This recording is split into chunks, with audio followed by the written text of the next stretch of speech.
Prime Minister Mark Carney promised big budget savings in his election platform, promising to find $13 billion in cost reductions over the next 3 years. But with plans to juice defense spending, some economists predict the federal government will need to slash civil service jobs in order to make up the balance.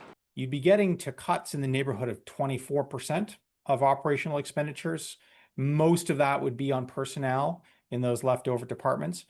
To give you some historical context, the Harper cuts of the early 2010s were 5 to 10%, depending on the department. The Martin cuts of the mid-1990s were 18.9%. David McDonald of the Canadian Centre for Policy Alternatives points out the Department of National Defence is already 1/4 of all operational spending and likely to get bigger, not smaller. That means cuts in every other department to make up the balance.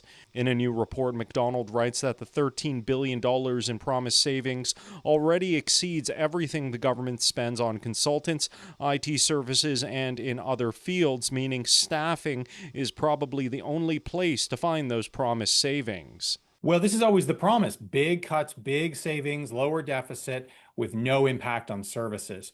But of course, we've seen this movie before. Turns out if you cut back on staffing, it gets very difficult to get a hold of somebody in the federal government when you have a problem with your taxes, when you can't get EI. I do not buy the doom and gloom. One can easily make the argument that there are too many public servants. Ian Lee of Carleton University has written on both the Paul Martin cuts of the 1990s and cuts made by Stephen Harper's finance minister Jim Flaherty in the 2010s.